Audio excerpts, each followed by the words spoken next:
আসসালামু আলাইকুম। সবাই কেমন আছেন?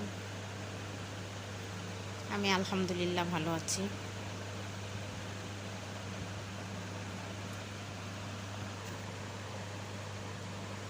হ্যাঁ, আমি বলতে চাই চ্যানেল থেকে আপনাদের সবাইকে স্বাগতম। আমি বলতে চাই চ্যানেলে আজ আমি উপস্থিত হয়ে গেলাম কিছু কথা বলবো বলে। হ্যাঁ, আমি বলতে চাই আপনাদের যদি ভালো লাগে আমার সাথে থাকবেন, লাইক কমেন্ট শেয়ার করে পাশে থাকবেন, একটু সাবস্ক্রাইব করে দিবেন।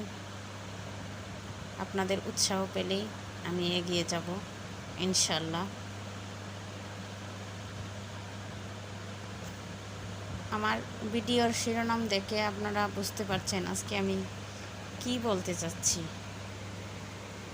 আজকে আমি এমন একটা বিষয় নিয়ে বলতে চাচ্ছি যেটা আমরা সবাই জানি, সবাই বুঝি, কিন্তু সবাই জীবনে অ্যাপ্লাই করতে পারি না। কেন পারি না, সেই বিষয়টা নিয়ে আজকে কথা বলবো।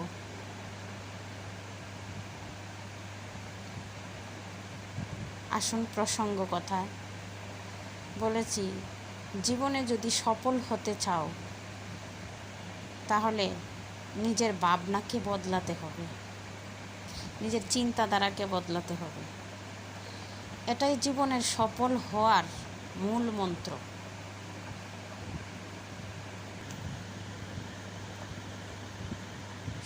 সফলতা এমনিতে কারো জীবনে ধরা দেয় না।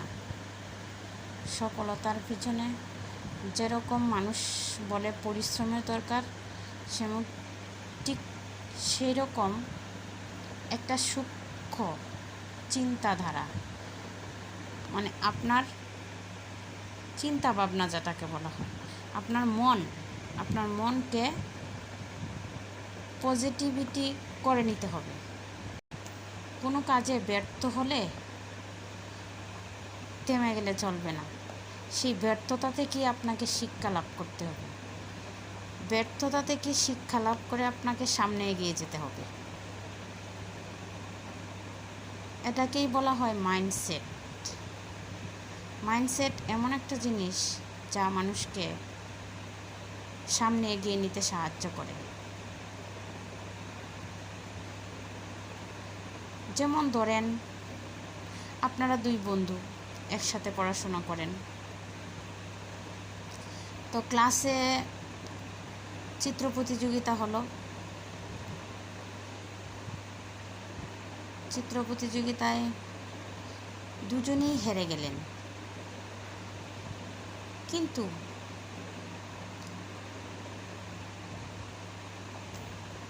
হেরে গিয়ে আপনি ভাবছেন আমি হয়তো এটা ভালো করে পারি না, তাই এই চিত্র প্রতিযোগিতায় আর কখনো অংশগ্রহণ করব না। কিন্তু অপর বন্ধু ভাবল, আজ হেরে গিয়েছি তো কি হয়েছে, আবার চেষ্টা করব। সে বারবার চেষ্টা করতে লাগলো, আর আপনি থেমে গেলেন। দেখবেন একদিন সে সফল হয়ে গেছে। এটাই হচ্ছে পজিটিভ মাইন্ডসেট। সে ব্যর্থতা থেকেই শিক্ষা লাভ করেছে।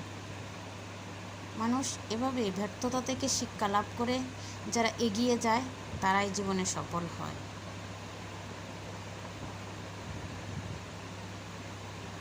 তাই মাইন্ডসেটের এমন একটা শক্তি যা মানুষকে সফলতার দিকে এগিয়ে নিয়ে যাবেই।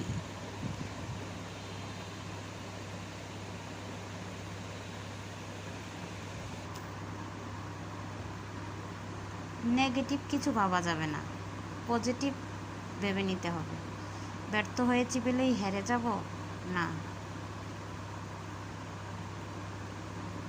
যখন আপনি এটা ভাববেন তখনই আপনার মনের মধ্যে সাহস, শক্তি সঞ্চার হবে এবং আপনাকে আরও এক ধাপ এগিয়ে নিতে সাহায্য করবে। দেখবেন একটা প্রবাদ আছে, অনেকেই বলে আমার এই অসুস্থ শরীর নিয়ে আমি আর চলতে পারছি না, চলছি শুধু মনের জোরে। এই যে মনের জোরটা, এটাকেই বলে মাইন্ডসেট। মানুষ, একটা অসুস্থ মানুষ যে সে বলল চলছি শুধু মনের জোরে, তাহলে বুঝেন তার শারীরিক অবস্থা।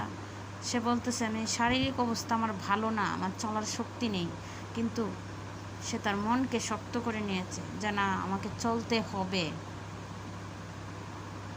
তখন সেটিকেই চলতে পারছে, বাধা বিপত্তি অতিক্রম করতে পারছে।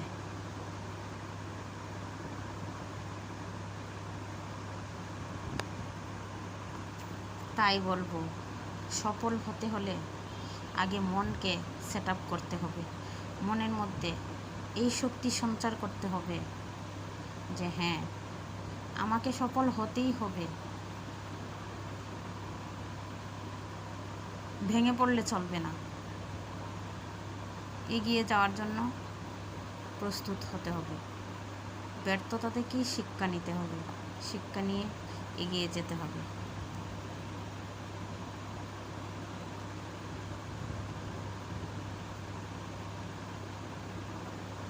তাই আসুন আমরা সবাই এগিয়ে যাওয়ার জন্য নিজেদের মনকে আগে প্রস্তুত করি। একটা প্রবাদ আছে, গ্রামের লোকেরা বলে বা অনেকেই মুরব্বীরা বলে, নিয়তেই বরকত। এই নিয়ত, এটাকেই বলা হয় মাইন্ডসেট। আপনি যখন নিয়ত করেন তখন সেখানে আল্লাহ বরকত দান করেন। ঠিক সেরকমই আপনি মনের মধ্যে যখন সাহস সঞ্চার করবেন তখন আল্লাহ আপনাকে সাহায্য করবে আপনাকে এগিয়ে যেতে। তাই আমাদের সবাইকে এগিয়ে যাওয়ার জন্য আগে নিজেকে মানসিকভাবে প্রস্তুত করতে হবে এবং সেভাবেই কাজ করতে হবে, তাহলেই আমরা সফল হব ইনশাআল্লাহ। আমার এই কথাগুলোর পিছনে আপনাদের কারো যদি কোনো মন্তব্য থাকে কমেন্ট করে জানাবেন। আর ভিডিওটির আমার এই কথাগুলোর কোথাও কোনো অংশ যদি আপনাদের ভালো লেগে থাকে, আপনাদের মনে হয়ে থাকে না ঠিক বলেছি, তাহলে প্লিজ একটা লাইক, একটা কমেন্ট, সাবস্ক্রাইব করে পাশে থাকবেন, আমাকে এগিয়ে যাওয়ার জন্য উৎসাহিত করবেন। সবাই ভালো থাকবেন। আল্লাহ হাফেজ। আসসালামু আলাইকুম।